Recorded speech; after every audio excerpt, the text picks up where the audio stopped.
할렐루야.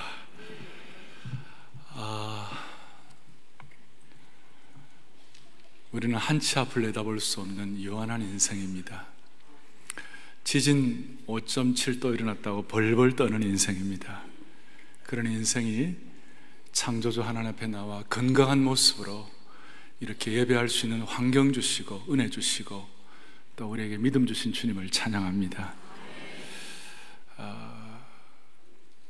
그동안 한 1년 동안 못했는데요, 어떤 성도가 저한테 와서 목사님, 왜 목사님 요즘 좋습니까? 그거 안 물어봅니까? 그래 제가 그거 한번 해야지 그러고 있다가 요즘 사역이 많아서 이렇게 잘 못했습니다. 근데 오늘 참 우리 북돋쳐오르는 마음에 감동을 가지고 남들은 50호도 이 자리에 못 오고, 어떤 사람은 건강 때문에 못 오고, 어떤 사람은 시험들은 못 오고, 어떤 사람은 환경이 안 돼서 못 오는데, 우리는 이렇게 와서 주님 앞에 예배할 수 있다는 사실을 치밀어 오르는 감동이 있는 그런 고백이 되었으면 좋겠어요. 그런 마음으로 오랜만에 제가 사랑하는 성도 여러분, 예수님 때문에, 예배 때문에, 복음 때문에 어떻습니까? 물어보면 우리 한번 좋습니다 한번 하실 수 있겠어요? 네? 감사한 마음으로 하실 수 있겠어요? 사랑하는 성도 여러분, 오늘 예수님 때문에, 복음 때문에, 이 예배 때문에 여러분 어떻습니까? 좋습니다. 다시 한번 어떻습니까? 좋습니다. 할렐루야. 여러분들의 삶의 모든 짐들이 다 벗겨지기를 바랍니다. 다시 한번 우리 마음속에 영혼의 세포가 춤을 추게 하여 주시옵시고, 은혜의 엔돌핀이 나오게 하여 주시옵소서. 그리하여 죽은 자를 살리시고 없는 것을 잃게 하신 하나님을 믿게 하여 주시옵소서. 저는 오늘 계속해서 사도행전 강의 새로운 미래를 향한 새로운 토대 가운데 오늘은 신앙의 핵심 주제가 무엇인가, 그것을 말씀을 나누겠습니다. 오늘 본문의 요절 중에 하나가 21절입니다. 21절이 이렇게 나와 있습니다. 유대인과 헬라인들에게 하나님께 대한 회개와 우리 주 예수 그리스도께 대한 믿음을 증언한 것이라 그랬습니다. 그러니까 신앙의 핵심 주제가 뭐냐? 딱 두 가지라는 거예요. 하나님께 대한 회개, 또 하나는 예수 그리스도께 대한 믿음. 이 두 가지가 신앙의 핵심 주제라는 것이에요. 이 두 기둥이 튼실하면 우리 신앙의 아름다운 집을 지어갈 수가 있다는 것입니다. 무슨 말인가 하면 바울 사도 자신도 온갖 종류의 고통과 공격과 아픔과 수많은 두려움 가운데서도 이거 하나 지켰어요. 하나님께 대한 뭐예요? 회개와 또 하나는 우리 주 예수 그리스도에 대한 믿음. 이 두 가지 축을 가지고 그의 신앙의 토대가 흔들리지 않았다는 것입니다. 오늘 본문은 사도 바울이 에베소에 있는 장로들을 모셔놓고 오랫동안 사역하던 그곳에서 이제 고별 설교를 하게 되는 내용입니다. 자세한 것은 다음 주에 제가 좀 더 말씀을 드릴 것이고, 여한 이 고별 설교를 하는데 바울의 입장이 참 그동안 쉽지 않은 입장이었어요. 왜냐하면 바울의 사도성에 대해서 의문을 갖는 사람들이 있었습니다. 그는 예루살렘 교회 추천서가 없었다, 그리고 바울이 무슨 사도냐, 이런 식으로 어려움을 갖고 공격하는 사람들이 있었습니다. 동시에 바울 사도가 그 당시에 모금을 좀 해가지고 예루살렘에 있는 교회들을, 성도들을 도우려고 하는데, 저 모금하는 거 저거 사기꾼이다, 그리고 바울은 정말 진실하지 못한 목회자다, 정직하지 못한 목회자다, 이런 식으로 막 매도를 하는 거예요. 더더구나 바울에게 마음속에 괴로움을 끼쳤던 것 중에 하나는 뭐냐면, 바울 사도는 어떤 사람인가? 교만하다는 것이에요. 교만해가지고 문제와 소동을 일으키는 사람이다, 이런 식으로 하니 바울의 마음속에 얼마나 괴로웠는지 19절 좀 보세요. 19절 보니까 곧 모든 겸손과 눈물이며 그 다음에 유대인의 간계로 말미암아 당한 시험이라고 그랬어요. 얼마나 고통스러운지. 그는 사도성이 없다, 그는 정직하지 못하다, 진실하지 못하다, 그는 사기꾼이다, 이런 식으로 막 얘기를 하니까 바울 사도의 입장에서는 내적으로 너무 마음이 아픈 거예요. 내면의 고통과 위험은 말로 다 할 수 없었어요. 그래서 바울은 고린도후서에서도 그런 고백을 하죠. 밖으로는 두려움이요 안으로는 다툼이다. 이 문제를 어떻게 하면 좋겠는가? 이 고난 가운데 바울 사도는 고별 설교를 하면서 이런 고통과 공격 가운데 내가 할 수 있었던 일은 딱 세 가지다. 하나는 18절에 뭐라고 말씀하고 있는가 하면, 첫날부터, 아시아에서 들어온 첫날부터 지금까지 내가 항상 여러분 가운데서 어떻게 행하였는지를 여러분도 아는 바니, 뭐라고 얘기했느냐? 19절에 첫째, 모든 겸손과 눈물이며, 그 가운데서 나는 이 원칙 지켰다. 겸손과 눈물을 지켰다. 두 번째로는 유대인의 관계로 말미암아 당한 시험을 참고 주를 섬긴 것이었다. 섬김과 인내의 섬김을 말씀하고 있고, 세 번째로는 20절에 유익한 것은 무엇이든지 공중 앞에서나 각 집에서나 거리낌이 없이 여러분에게 전했다. 양심의 가책을 느끼지 아니하고 하나님의 말씀을 그대로 선포했다. 그래서 바울의 고백대로 나의 달려갈 길과 주 예수께 받은 사명 곧 하나님의 은혜의 복음 증거하는 마치려 하면 나의 생명을 조금도 귀한 것으로 여기지 않는 그런 사역을 했다. 참 이걸 보면서 저는 목회자로서 많은 것을 주님 앞에 정리하고 회개하고 자신을 돌아보고, 오늘 이 내용은 어떻게 보면 예수 믿는 일반 성도들에게 바울이 주시는 강력한 권고라고 말할 수 있어요. 바울은 첫째, 겸손과 눈물이다. 그 다음에는 모든 어려움 가운데서도 참으면서 인내하면서 섬겼다. 그리고 양심에 거리낌이 없이 하나님의 말씀을 선포했다. 그리고 이것을 뭉뚱그려서 한꺼번에 모아가지고 21절에 유대인과 헬라인들에게 하나님께 대한 회개와 우리 주 예수 그리스도께 대한 믿음이다. 환경이나 사람을 바라보지 아니하고 하나님 바라보면서 이렇게 집중했다. 따라서 이렇게 말할 수 있습니다. 바울 사도의 모든 어려움과 고통은 오늘 얘기한 대로 회개와 믿음에 대해서, 참된 회개와 참된 믿음에 대해서 계속 집중하고 반복할 때 그 어려운 것들을 이겨낼 수가 있었다는 것이에요. 사랑하는 교우들이여, 우리의 삶에 왜 어려움이 없겠어요? 주위를 둘러보면 아무도 없는 것 같고, 주위를 둘러보면 마음 둘 곳이 없는 것 같은 그런 일들이 왜 없겠어요? 그 가운데서 이 일을 돌파할 수 있는 중요하고 튼실한 토대가 뭐냐? 하나님께 대한 회개와 예수 그리스도에 대한 믿음, 이 두 가지 토대가 확고하게 자리 잡을 수 있도록 오늘 이 예배를 통하여 은혜 주시기를 바라는 것입니다. 오늘 이 말씀을 우리가 확인하기 위해 첫째 우리가 깨닫는 것은 뭐냐? 첫째 우리가 좀 살펴볼 것은 뭐냐면, 참된 단어의 뜻이 왜곡된 시대를 우리는 살고 있어요. 회개다 그러면 회개가 뭔가? 믿음이다 그러면 믿음이 뭔가? 여기에 대해서 단어의 뜻이 퇴색이 된다든지 왜곡이 된 시대를 살고 있어요.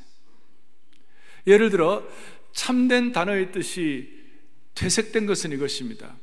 프랑스 혁명 때 프랑스 혁명의 기치가 뭐였습니까? 자유와 평등과 박애였어요.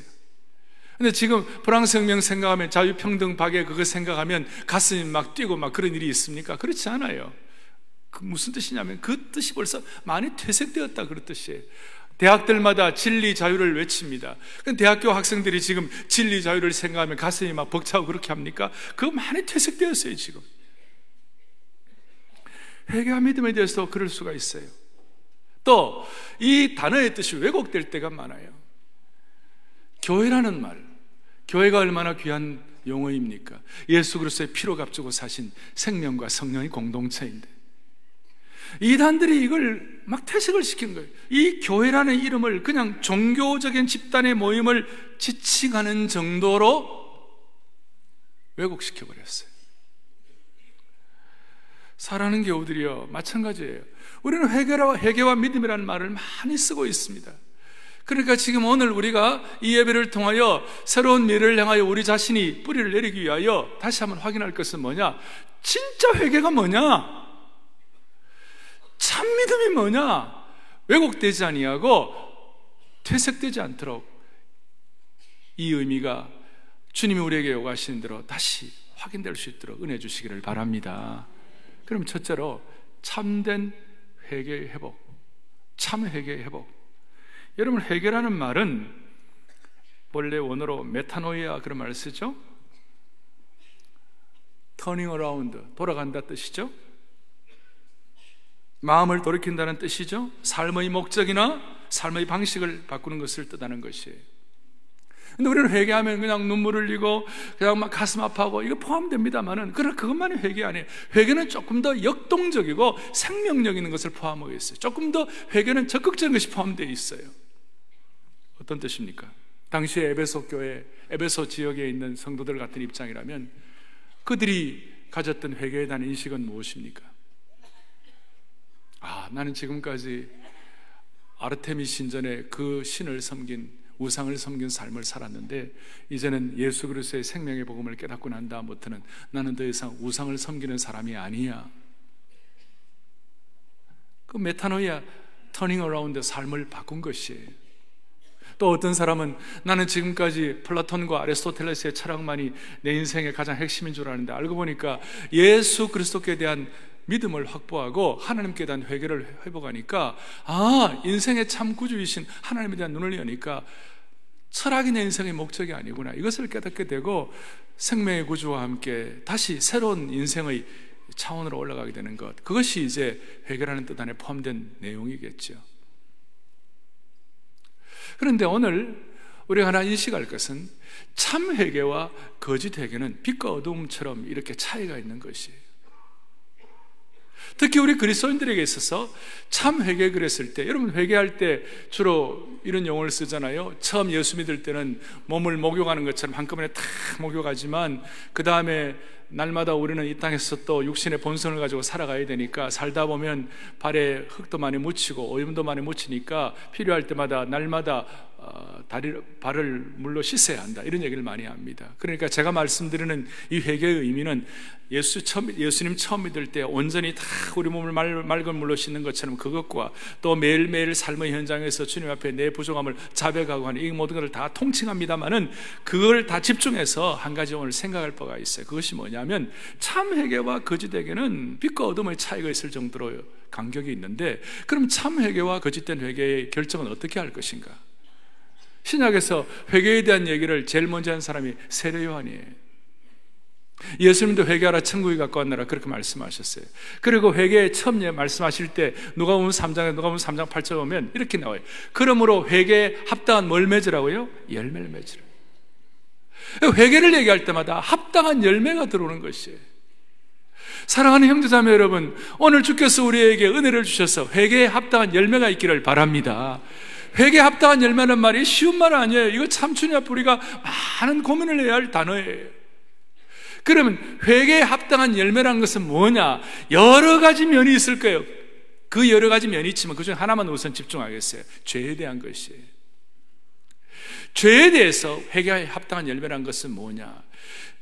죄를 인식만 하는 사람이 있어요. 죄를 깨닫는 사람이 있어요. 이러면 안 되겠구나, 죄 지으면 안 되겠구나, 이렇게 생각하는 거예요. 그거 귀한 것이에요. 죄를 깨달아야 되니까. 그러나 깨닫기만 하고, 죄를 깨닫기만 하고 이러면 안 되겠다 하고 어느 정도 좀 어떻게 하다가 다시 옛날의 죄를 또 다시 돌아가고 마치 이스라엘 백성들이 하나님 앞에서 한때는 은혜 받다가 계속 죄를 반복하는 것처럼 이렇게 가면 이것은 참된 회개가 아니라는 것이에요. 그러니까 좀 어려운 말로 회개는 인식론적인 회개가 있지만, 죄를 깨닫는 인식론적인 회개가 있지만 더 중요한 것은 존재론적인 회개까지 올라가야 한다는 것이에요. 무슨 말이냐? 회개에 합당한 열매를 통하여 죄를 미워하는 수준까지 올라가야 된다는 것이에요. 어떻게 죄를 미워하는 수준까지 올라갈 것인가? 우리 힘으로는 안 되죠. 성령께서 우리 속에 우리의 속사람을 새롭게 하시고 새 영을 창조하시고 새 능력을 주셔야만 가능한 것이지만, 일단 우리의 마음속에 회개에 대한 참 왜곡되지 않는 의미가 무엇인가? 인식론적인 회개에서 보겠습니다. 참된 회개는 한번 읽어보겠습니다. 참된 회개는 존재론적인 회개가 포함된다. 인식론적인 회개는 죄에 대한 깨달음이며, 존재적인 회개는 죄를 미워하는 수준까지 올라가 회개에 합당한 열매로 삶의 변화가 일어나는 것이다. 그러니까 오늘 주님께서 우리의 마음속에 깨닫게 하시는 죄가 있으면 그 죄를 미워하는 수준까지, 다시는 죄를 반복하지 않는 그 수준까지 올라갈 수 있도록 존재론적인 회개의 차원까지 올라갈 수 있기를 바랍니다. 제가 조금 어려운 전문적인 단어를 써서 죄송한데요, 한번 평생 인식해 주시면 좋을 것 같아요. 우리는 인신론적인 회개뿐만 아니라 존재론적인 회개까지 가야 한다. 죄를 깨닫는 정도까지 아니라 죄를 미워하는 수준까지 올라가야 할 것이다. 그러면 이 회개에 합당한 열매가 있으면 무슨 일이 벌어지는가? 죄에 대한 통찰력이 생기는 것이에요. 죄가 우리를 어떻게 하는지, 죄가 우리를 어떻게 파멸로 이끄는지에 대한 통찰력을 가지고 더 이상 죄에 대해서 계속해서 똑같은 죄를 반복할 수 있지 않는 그런 하나님의 능력을 베풀어 주시는 것이에요. 예를 들어서 여러분, 다윗을 한번 생각해 보세요. 다윗이 범죄했어요. 다윗은 굉장한 하나님의 사람이었어요. 잘 아시는 대로 시편 51편에 바세바와 함께 범죄하고 난 다음에 하나님 앞에 회개하는 내용들을 우리가 알 수가 있어요. 그런데 이 존재론적인 회개, 죄를 미워하는 수준까지 가게 되면 마귀가 회개에 대해서 얼마나 우리에게 교묘하게 달려드는지를 깨달을 수가 있어요. 그래서 첫 번째는 존재론적인 회개를 통하여 죄에 대한 통찰력을 갖게 되면 무슨 일이 벌어지느냐? 첫 번째, 존재론적인 회개는 마귀는 절대로 범죄가 가져올 결과에 대해 말해주지 않는다는 것을 깨닫게 되는 것이. 무슨 말이냐? 마귀는 범죄에 대한 결과의 미래에 대해서 말해주지 않아요. 파멸될 미래에 대해서도 말해주지 않아요. 예를 들어서 다윗이 범죄했습니다. 나중에 나단에게 그 책망을 듣기까지 시간이 한 1년쯤 걸렸어요. 그 기간 동안 잠시 죄악의 날 이후에 바세바가 아이를 잉태했습니다. 아마 다윗이 아이가 잉태할 줄 알았으면 그 범죄 안 했을지 몰라요. 근데 마귀는 그걸 말해주지 않는 것이에요. 도둑질한 사람들에게 감옥에 갈 것을 말해주지 않아요. 중독자들에게, 중독되어 있는 사람들, 그게 게임 중독이든 도박 중독이든 마약 중독이든 중독되어 있는 사람들에게 오늘 이 중독 때문에 중독의 결과가 앞으로 길고 긴 두려움으로 가는 터널로 들어가는 것이다, 그렇게 말해주지 않아요. 마귀는 그저 미소만 짓고 있을 뿐이에요. 잠시 죄악의 낙을 누리도록 부추기는 것이에요. 그래서 여러분, 다윗 같은 경우는 그 찰나적인 즐거움 이후에, 짧은 방종의 한순간 이후에 그의 인격이 치명적으로 손상되고 평안이 사라지고 왕국의 기초가 위기에 쌓이게 되었어요. 그 악한 대적들이 회방과 공격을 하는 틈을 제공하게 된 것이. 마귀는 죄가 가져올 치명적인 결과에 대해서 말해주지 않아요. 미래를 못 보게 하는 것이에요. 말씀드렸듯이 다윗은 범죄하고 난 다음에 1년 동안 그 기간이 있었어요. 범죄를 하고 난 다음에 치명적인 결과에 대한 미래를 말해주지 않을 뿐만 아니라 이 죄 문제를 인신론적으로 끝내버리고 존재론적으로 하지 않으면 무슨 일이 벌어지는가 하면, 두 번째로 죄에 대해서 참 회개가 없으면 더 크고 잘못된 상황으로 빠져들 수가 있어요. 자, 다윗 같은 경우는 아기가 잉태가 됐어요. 바세바가 아기가 잉태가 되었어요. 그러니까 이걸 은폐하고자 은폐 공작을 벌이게 된 것입니다. 남편은 우리아를 전쟁터에서 데리고 왔어요. 그런데 우리아가 충성되게 그 바세바와 함께 그렇게 지나지 않았어요. 그리고 어떻게 할 수가 없으니까 우리아를 전쟁터로 다시 보내가지고 요압을 시켜서 우리아를 차도 살인을 하는 것이죠. 은폐 공작을 벌이는 것입니다. 은폐 공작의 마귀의 괴계에 말려 들어가게 되는 것이. 요압은 다윗의 수하 장군이었습니다. 나중에 이런 사건 때문에 요압이 다윗을 우습게 알고 다윗에 대해서 반역의 마음을 갖도록 틈을 제공하게 되었습니다. 죄에 대한 치명적인 결과예요. 사랑하는 교우들이여, 지금 회개하지 아니하고 육신의 죄나 기타 여러 가지 정리할 것 정리하지 아니하고 계속 불장난을 하고 있다면 하나님의 자녀로서 실패하는 것은 시간 문제입니다. 말로 다 알 수 없는 고통스러운 터널로 들어가는 진입로에 서 있을 수 있습니다. 오죽하면 다윗은 그 범죄를 일으키고 난 다음 그가 나중에 존재론적인 회개를 하게 되니까 죄가 가져온 결과에 대해서 시편 30편 3절 4절 읽어보겠습니다. 내가 입을 열지 아니할 때 종일 신음함으로 내 뼈가 내 뼈가 뭐예요? 쉬하였다. 그 다음에 4절에 주의 손이 주야로 나를 누르시오니 내 진액이 빠져서 여름 가물에 마름같이 되었나이다. 기가 막힐 아픔을 느끼게 된 것입니다. 시편 51편에도 내 죄가 주의 얼굴빛 앞에 있다고 얼마나 고통스러워하는지 모릅니다. 사랑하는 교우들이여, 참 회개에 대한 단어가 퇴색되고 참 회개에 대한 의미가 왜곡된 시대에 우리는 죄를 깨달는 인식론적인 회개뿐만 아니라 죄를 미워할 수 있는 존재론적인 회개까지 올라갈 수 있도록 은혜를 주시기를 바랍니다. 오늘 하나님이 기뻐하지 않는 것, 우리의 마음에 부담 주시는 거 있으면 마귀는 절대로 미래를 말해주지 않는다고 그랬습니다. 그것 때문에 생길 결과에 대해서 말해주지 않는다고 그랬습니다. 우리는 그것을 꿰뚫어 볼 수 있는 안목을 가지고 돌파할 수 있는 능력을 주시기를 바라는 것이, 대신 회개는 성령의 새 사람으로 우리를 새롭게 함으로 말미암아 이걸 억지로 겨우겨우 수동적으로 하는 것이 아니라 이걸 감사와 믿음의 수준을 가지고 능동적으로 이 일을 감당할 수 있는 축복을 받았으면 좋겠어요. 이것이 죄에 대해서 성령께서 주시는 통찰력이에요. 자, 참 회개에 대한 회복과 함께 두 번째로는 참 믿음에 대한 회복이 필요한 것이, 믿음에 대해서도 왜곡되고 퇴색된 용어들을 믿음에 대해서 그렇게 생각하는 사람들이 많아요. 믿음은 역동적이고 감동적이고 활기찬 단어입니다. 예수 그리스도께 대한 믿음이라고 했습니다. 우선 믿음에 대해서 하나 깨달아야 될 것은 뭐냐? 믿음은 지식이 아니에요. 믿음은 지식의 총체가 아니에요. 우리는 1592년에 임진왜란이 일어난 것을 압니다. 임진왜란이 일어났을 때 이순신 장군이 어떻게 고군분투한지 그것도 압니다. 우리는 난중일기도 압니다. 영화도 보고 다 알고 있습니다. 그러나 이런 지식이, 역사적인 지식도 많이 배웠습니다. 이런 지식이 우리의 신앙적 믿음과는 전혀 상관이 없다는 것이에요. 그거는 지식일 뿐이에요. 하나님에 대해서도 마찬가지예요. 하나님에 대한 지식이 우리에게 믿음을 가져오는 것은 아니에요. 사탄도 하나님을 하나님이라고 아는 지식이 있어요. 우리는 그 지식을 돌파하고 지식을 뛰어넘는 참 믿음이 우리에게 필요한 것이에요. 그럼 참 믿음이 뭐냐? 믿음에 대한 정의를 여러 가지 할 수 있습니다만은 오늘 예수 그리스도에 대한 믿음이라고 그랬으니까 예수 그리스도에 대한 믿음의 대상에 대해 분명하고 있을 때 제가 오늘은 열매로 정리하겠어요. 참 믿음에 대해서는 참 믿음이 있는 자에게는 두 가지 열매가 있어요. 자, 회개도 열매로 알아야 될 뿐만 아니라 믿음도 열매로 알아야 되는데 참 믿음에 대해서는 두 가지 열매가, 첫째 열매는 뭐냐? 말씀에 대한 충성이에요. 하나님의 말씀에 대한 충성이에요. 참 믿음의 열매는 말씀에 대한 뭘 가져온다고요? 충성을 가져온다. 믿음에 대해서 얘기하면 가장 우리에게 와닿는 것이 믿음장 히브리서 11장이에요.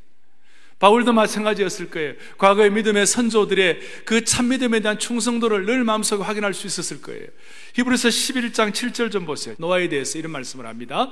믿음으로 노아는 아직 보이지 않는 일에 경고하심을 받아 경외함으로 그 집을 구원하였으니 이로 말미암아 세상을 정죄하고 믿음을 따르는 의의 상속자가 되었느니라. 자, 믿음으로 노아는 보이지 않는 일에 경고하심, 하나님 말씀을 순종하는 것이에요.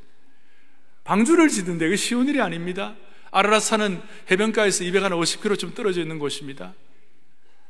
거기서 250km 떨어진 곳에서 해변가에서 배를 짓는다면 누가 뭐라 그러겠어요? 해변가가 아니라 산 쪽에서 배를 짓는 사람들이 얼마나 우습게 알겠어요. 그런데도 불구하고 말씀에 대한 충성을 가진 것입니다. 사랑하는 교우들이, 오늘 이 시대는 하나님의 말씀에 대해서 충성하지 못하도록 하는 시대입니다. 우리의 귀를 수많은 것들이 막고 있는 것이, 온갖 세상의 소리들이, 심지어 SNS를 통하여, 텔레비전을 통하여 수많은 소리들이 시도 때도 없이 우리의 눈과 귀를 장악하고 있는 것입니다. 하나님의 말씀을 보고 듣고 읽고 묵상하고 적용할 시간이 없습니다. 겨를이 없어요. 그래서 우리는 세상의 소리가 시끄러울수록 하나님의 말씀에 대해서, 하나님의 말씀에 들을 수 있도록 환경을 달라고 해야 합니다. 말씀에 충성한다는 건 어떤 뜻입니까? 잠언 4장 21절 22절을 보면 이런 내용이 나와 있습니다. 함께요. 그것을 내 눈에서 내 마음속에, 22절, 그것은 얻는 자에게 생명이 되며 그의 온 육체에 아멘. 내 아들아, 내 말에 주의하여 내가 말하는 것에 내 귀를 기울이라. 하나님이 하시는 말씀에 대해서 귀를 기울이라는 것이. 지난 주간에 우리 사역자들이 사역 전략회의를 좀 했습니다. 제가 전략회의 하면서 제가 우리 교육자들의 이런 내용을 말씀을 드렸어요. 요즘 내가 주님 앞에서 깨닫는 거 하나 있다. 사도행전 26장 19절에 보면 바울이 이런 고백을 한다. 사도행전 26장 19절이 하늘에서 내게 보이신 것을 내가 거스르지 아니하고, 하나님이 내게 말씀을 통하여 내게 보이신 것을 거스르지 아니하고, 말씀에 대한 순도에 하나님 앞에서, 하나님께서 오늘도 이 말씀을 통하여, 큐티를 통하여 날마다 또 여러분들 성경 읽는 가운데 주께서 여러분들에게 주시는 음성이 있을 것이에요. 하나님께서 여러분들에게 말씀을 통하여 보이신 것을 우리가 거스르지 않는 축복을 주시면 좋겠어요. 거스르지 아니하고. 목요일날 우리가 큐티 본문이 어떤 내용입니까? 12의 혈류증 앓는 여인이 치유를 받고, 또 관원의 딸이 죽었는데 예수님이 그 죽은 것이 아니라 잔다 그랬어요. 근데 사람들은 자기는 왜 자느냐고, 아이가 죽었는데, 그러면 장례식 지나고 막 떠들고 그랬어요. 그러면서 잔다는 것을 비웃었어요. 우리가 그걸 보면서 이런 생각을 했어요.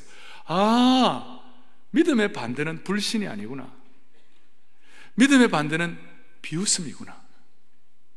우리가 말씀대로 살아보려고 하면 수많은 사람들이 우리를 비웃을 수가 있어요. 그 뭐 되겠나? 그 말씀이 그대로 이루어지겠나?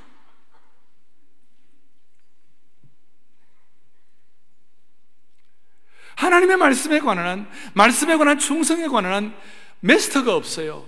완벽한 자가 없어요. 다 되었다고 하는 사람이 없어요. 젊을 때 은혜 받았다고 다 되는 거 아니에요. 지금 순도 높은 하나님의 말씀에 마음을 집중해야 되는 것이에요. 저는 16살 때 처음 설교를 했어요. 지금까지 제가 40년 이상을 설교를 했어요. 그러면 세상에서도 40년 이상을 똑같은 거 계속하면 마스터가 되지 않습니까? 여러분, 한 종목에 40년 동안 열심히 하면 그게 마스터가 되지 않습니까? 그렇게 안 되십니까? 그런데요, 하나님의 말씀에 관해서는 마스터가 없어요. 지금도 벌벌 떠는 거예요. 지금도 주께서 주시는 말씀 아니면 어떻게 할 수가 없사오니, 하늘이 주신 말씀을 거스르지 않아야 되는데 어떻게 하면 좋겠나? 지금도 벌벌 떠는 거예요. 아웃라이어라는 그런 책에 이런 얘기하잖아요. 어떤 종목이든지 1만 시간을 투자하면 거기에 대해서는 익숙해지고 거기에 대해서는 숙련자가 된다. 그런데 하나님의 말씀에 대해서는 1만 시간, 10만 시간도 이건 아닌 거예요. 우리는 날마다 하나님의 말씀 앞에 우리가 충성해야 되는 것이에요. 말씀 앞에 우리가 순도를 높여야 되는 것이에요. 주께서는 우리 성도들에게 일마다 때마다 여러분들 자신이 말씀을 읽는 가운데 아니면 메시지를 통해서 어떻든 간에 주께서 우리에게 주신 음성이 있는 것이에요. 너무 바쁘고 너무 귀를 막아가지고 주의 말씀을 듣는데 우리의 마음이 무뎌지는 그런 안타까운 일이 없기를 바라는 것입니다. 자, 믿음의 열매는 첫째, 말씀에 대한 충성이다. 두 번째로는 믿음의 열매는, 믿음은 선택입니다. 참된 믿음의 열매는 올바른 선택을 가져오게 되는 것입니다. 히브리서 11장에 보면 선택에 대해서 가장 대표적으로 모세를 얘기합니다. 히브리서 11장 24절부터 26절까지 또박또박 같이 보겠습니다. 함께 보죠. 믿음으로 모세는 장성하여 바로의 공주의 아들이라 칭함받기를 거절하고, 계속 도리어 하나님의 백성과 함께 고난받기를 잠시 죄악의 낙을 누리는 것보다 더 좋아하고 선택하는 거예요. 26절, 그리스도를 위하여 받는 수모를 애굽의 모든 보화보다 더 큰 재물로 여겼으니 이는 상 주심을 바라보고 주님을 바라보면서 애굽의 왕자에서 백성들과 함께하는 것을 선택하게 된 것이. 사랑하는 교우들이여, 믿음은 선택입니다. 우리가 오늘도 좀 주일날 오래 신앙생활하는 분들은 당연히 예배를 드리는 거지만 처음 신앙생활하는 분들은 교회 갈까 말까, 오늘 비 온다는데 서초 퍼레이드도 포기했다는데 나도 포기할까. 그런데 선택하여 이 자리에 나오게 된 그 은혜를 주님께 영광을 돌리기를 바랍니다. 선택입니다. 맛있는 음식들, 먹방들이 많지만 우리가 주님을 사랑하여 어제 같은 경우는 한 끼도 금식하고 두 끼도 금식하고 세 끼도 금식하고 월초 금식도 하고 세상에 수많은 아름다운 여인들이 있지만 아내를 선택하는 것이 아내와 남편의 믿음의 선택이에요. 세상에 수많은 아름다운 멋진 남자들이 있지만 남편을 한 사람을 선택하는 것이 믿음은 선택이에요. 성경은 이러한 믿음의 선택을 한 사람들의 수많은 사례들을 보여주고 있는 것이에요. 아벨은 하나님이 받으시는 예배의 제사를 선택했습니다. 에녹은 하나님과 동행하는 삶을 선택했습니다. 아브라함은 순종을 선택했습니다. 요셉은 하나님의 주권을 선택했습니다. 기생 라합은 보이는 세상이 아니라 보이지 않는 하나님을 선택했습니다. 갈렙은 80이 넘은 나이에도 신앙적인 꿈을 선택한 것입니다. 한나는 고통 속에서도 기도를 선택한 것입니다. 다윗은 예배를 선택했습니다. 엘리야는 죽음을 무릅쓴 이단과의 대결을 선택했습니다. 세례 요한은 사명을 선택했습니다. 베드로는 자신의 모든 것을 포기하고 예수님을 따르는 삶을 선택했습니다. 바울은 순교적 헌신을 선택하게 된 것입니다. 내일부터 특세가 시작됩니다. 내일부터 오늘 내일 연인 휴일입니다. 내일 휴일 맞습니까? 휴일을 선택할 것인가 특세를 선택할 것인가? 휴일이라 잘 됐다 생각하고 놀러갈 수도 있고 특세를 선택하여 내일 하루 종일 다 긴 하루가 새벽 3시에 일어나 보세요. 얼마나 하루가 긴지 모릅니다. 선택하는 것이죠. 휴일 대신 은혜를 선택하는 것입니다. 잠보다는 새벽을 선택하는 것입니다. 아이들 놀이동산 대신에 하나님의 사명과 꿈동산을 선택하는 것입니다. 믿음의 역사의 장에서 우리는 뭘 선택해야 할 것인가? 세상적인 것도 마찬가지예요. 라틴 제국에 있는 사람들은 저 남미 땅을 선택했습니다. 남미 땅을 선택할 때에 삶의 부를 위하여, 세상의 부를 일구기 위하여 라틴 사람들은 남미로 갔습니다.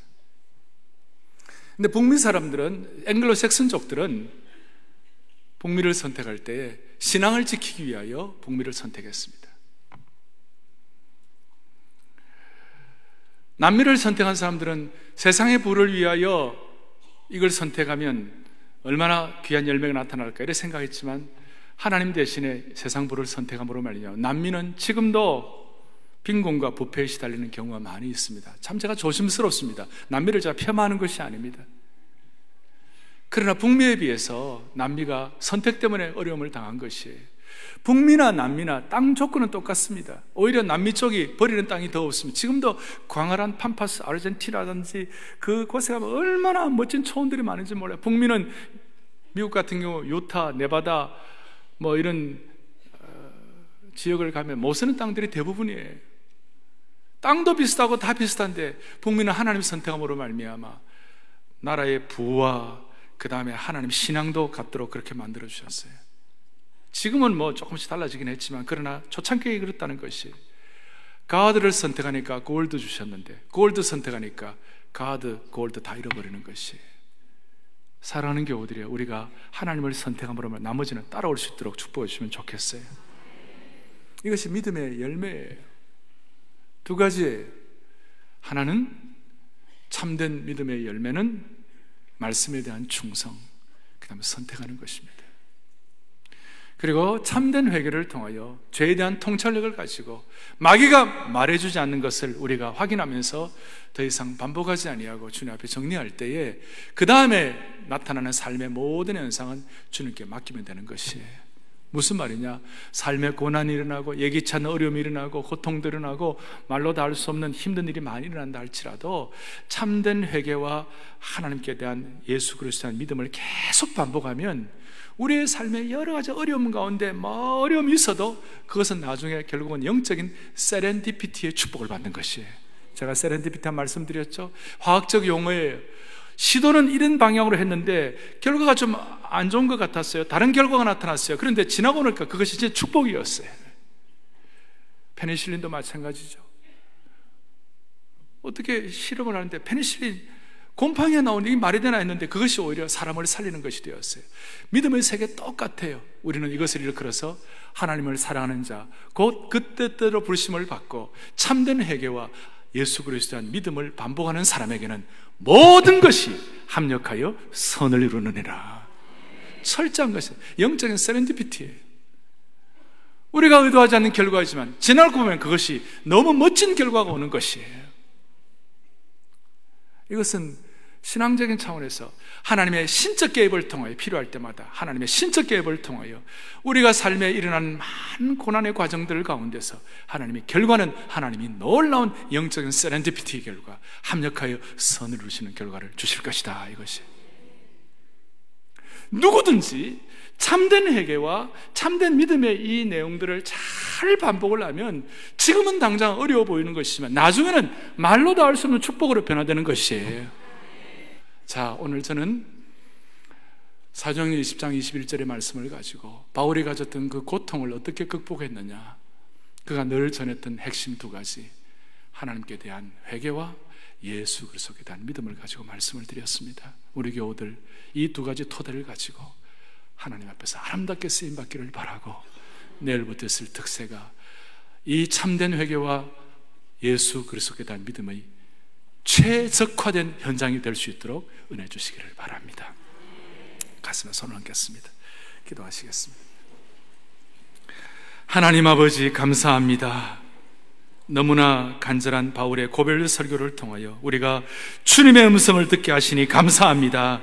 이 말씀 앞에서 부족한 정도 회개하고 우리 모두가 다 주님 앞에 자신을 돌아보게 하여 주시옵소서. 참으로 우리 교회 사역이 바울처럼 눈물과 겸손과 인내와 섬김, 하나님의 말씀에 대해서는 거리낌 없이 선포하는 교회 되게 하여 주시옵시고, 우리 교회 성도들은 신앙의 핵심인 회개와 믿음의 용장들이 되게 하여 주셔서 영적 전투를 잘 감당하게 하여 주옵소서.